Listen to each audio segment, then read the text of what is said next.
and welcome to Business Daily. Live from Seoul, I'm Han Da-eun, filling in for Lee Ji-yoon this week. Before we begin, let's get a quick glimpse of today's highlights. While Korea's GDP growth hovers in the 0% range, facing feeble growth worldwide, the country's gross national income declines for the first time in almost 5 years. Korea's exports shrink by the biggest margin in 6 years. We dissect the nation's prolonged slump in outbound shipments with an expert. Korea's economic scorecard for the second quarter is out, and it doesn't make for particularly pretty reading. GDP growth remains rooted in the 0% range, and gross national income declined for the first time in years. The recent MERS outbreak didn't help matters, but moving beyond that, prospects for the coming months don't look that great. Our Song Ji-sun reports. Korea's gross national income, a key indicator of purchasing power, has dropped for the first time in 4.5 years. According to the Bank of Korea on Thursday, Korea's real GNI for the April to June period declined 0.1% from the first quarter. The nation's GDP growth over the same period was estimated at 0.3%, as earlier announced, staying in the 0% range for the fifth consecutive quarter. Exports edged up 0.3%, while imports gained a bit more at 0.9%. Central bank officials attribute the fall in GNI to a drop in interest and dividend income earned from residents overseas. That dropped to below $1 billion from $5 billion in the first quarter, as most domestic firms received their foreign dividends in the first 3 months of the year. Spending on retail, wholesales, food and beverage products dropped 0.7%, due to fears about the MERS outbreak that hit the nation in the second quarter. Domestic consumption fell 0.2%, but government spending rose 0.8%. Despite government efforts to boost domestic sentiment, experts say it's highly unlikely we'll see a rebound in the second half. A prolonged period of low growth is projected due to external factors like the slowing Chinese economy. Song Ji-sun, Business Daily. The global economic slowdown is weighing heavily on the manufacturing sector. Growth remains lackluster due to the sluggish recovery in the advanced economies and a further slowdown in emerging markets. Our Son Jung-in has more.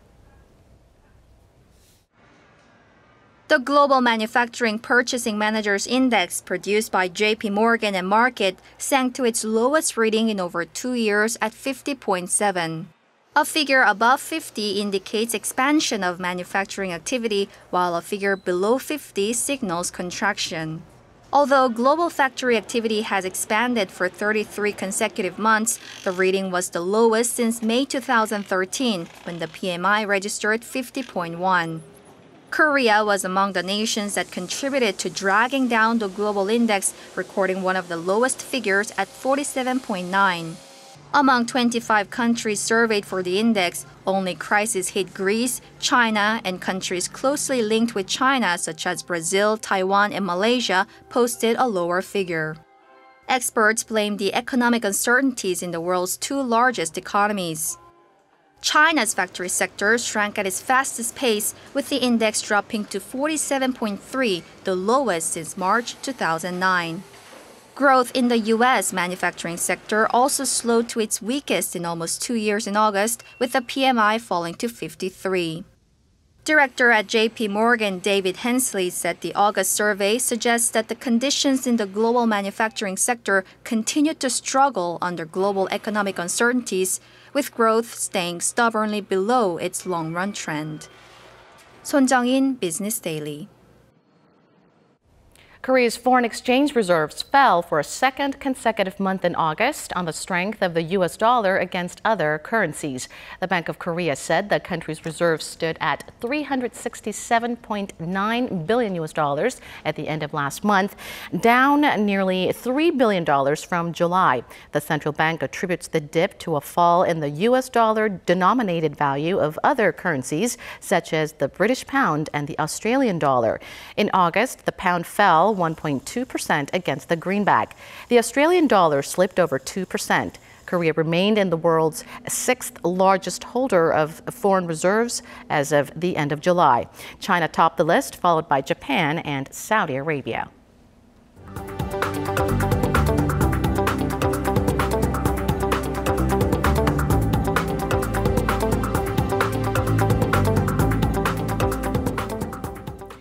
Many Chinese consumers purchase Korean goods online despite the costly shipping fee and complicated customs procedures. In fact, China accounted for nearly half of Korea's total e-commerce exports in the first half of this year. But it looks like shipping companies will get a lot busier as getting goods online has gotten a lot easier. Our Lee Ju-young has the story. When Chinese tourists visit Korea, one of the things they most love to do is go shopping. This often leads to follow-up purchases when they get back home of their favorite brands and products they discovered while in Korea. But many say they face difficulties when they try to purchase those goods online.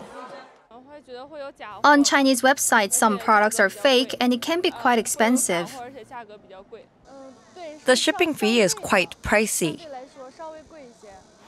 Up until now, most products bought online from China were shipped by air, which made things more costly and complicated.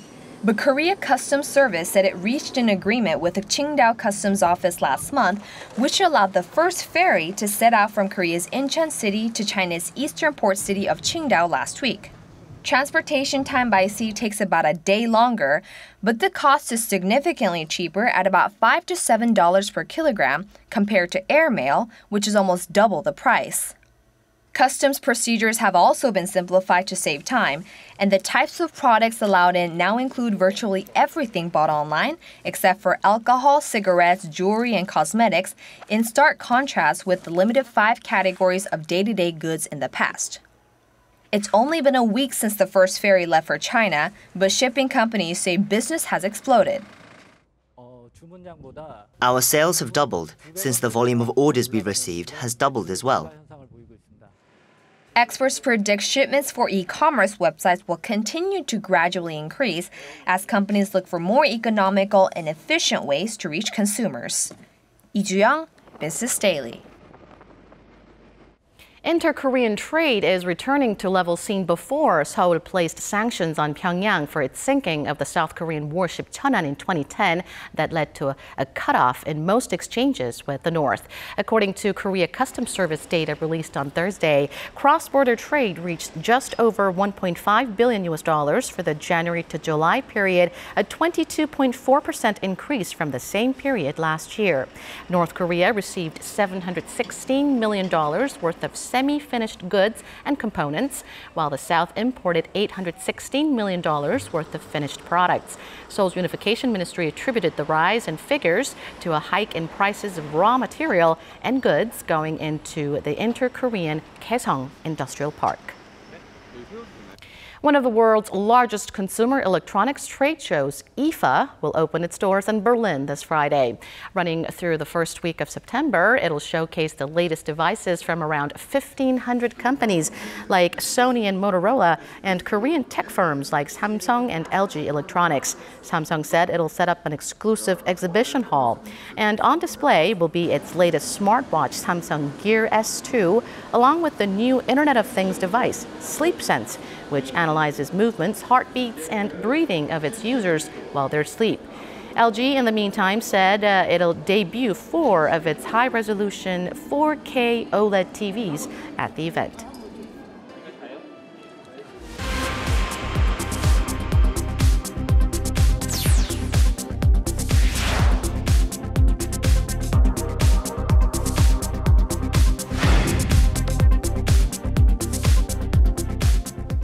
Korea's exports continue to suffer from slack global demand, and in August, outbound shipments shrank by the biggest margin in 6 years. Many say it's a sign of greater problems to come. Take a look. Korea's exports plunged 14.7% in August on year, recording the biggest slide in 6 years after the world economy was pummeled by the global financial crisis. Only 2 of the nation's 13 major exports, mobile devices and semiconductors, posted an increase in outbound shipments. Statistics Korea says the manufacturing sector's inventory levels edged up 0.1 of a percentage point in July from the previous month, logging the highest rate since 2008. Another sign of slow sales and shipments of final products.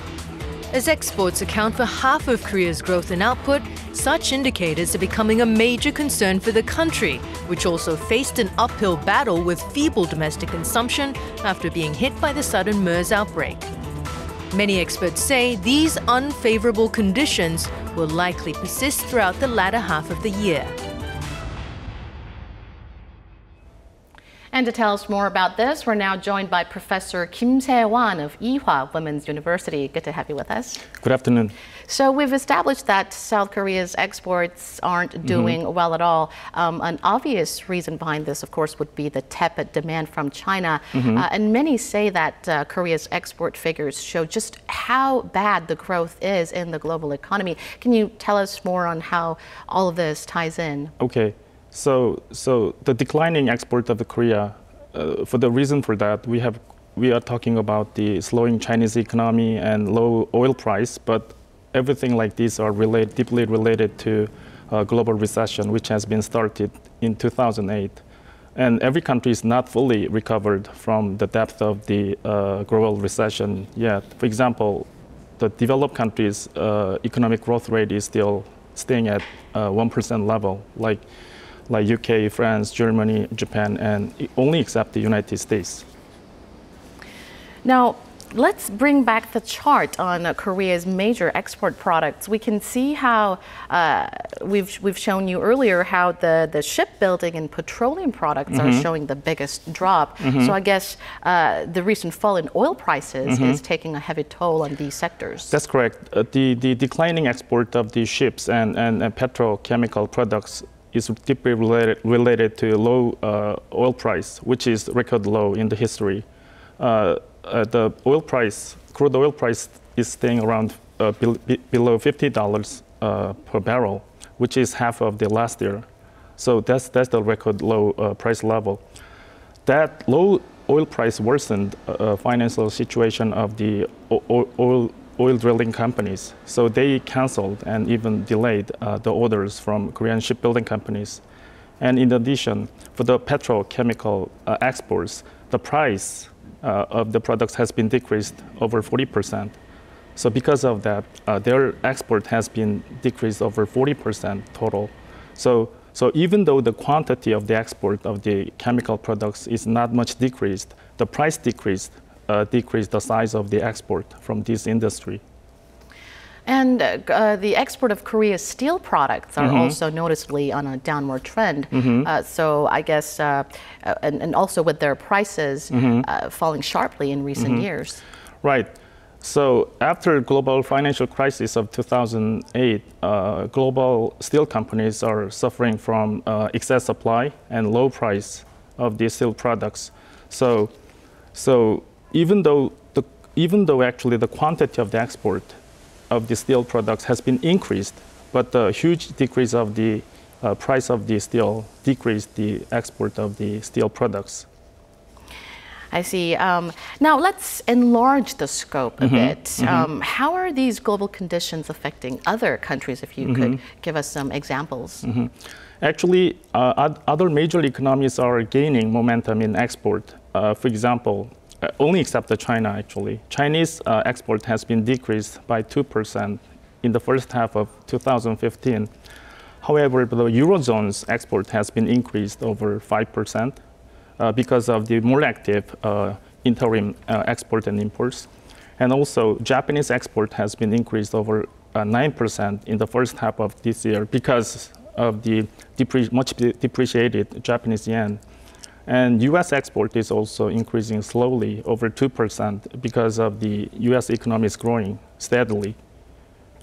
Now, coming back to Korea, the Korean government has vowed to carry out various stimulus measures to boost domestic demand. Would that be enough to offset all these problems on the export front? Well, it depends. But the worst scenario of the Korean economy is that the declined export can weaken or nullify the Korean government's domestic consumption stimulating policy. The declined export has a possibility to weaken or even neutralize the policy because Korean consumption covers 33% of the total GDP. And on the other side, the export covers 37% of the total GDP. So last month, 14% of the export decrease means 5% of the GDP decrease impact. That is a huge impact. So to match up that decrease of the export, Korean consumption, technically speaking, has to be increased by 15%, which is not easy. So before I let you go, I want to ask you for some possible solutions. Of course, it'll be hard to come up with a clear-cut answer, but what can Korea do to mitigate the problems caused by these export fallout? Well, actually, there's no clear solution in this kind of declining export in the short run. We have only a long-term solution for intensifying export of the country through research and development and expanding our markets or increase our domestic consumption. The last month's huge decrease of the export could be a result of the continuous misfortune. But if that kind of declining export continues by the end of this year, that means our economy is facing something less competitiveness in global market. So that means we have to improve our competitiveness in the long run. I'm afraid that's all the time we have for today. Thank you so much for sharing your insights with us today. Thank you very much. And that brings us to the end of the show. From all of us here at Arirang, thank you for watching.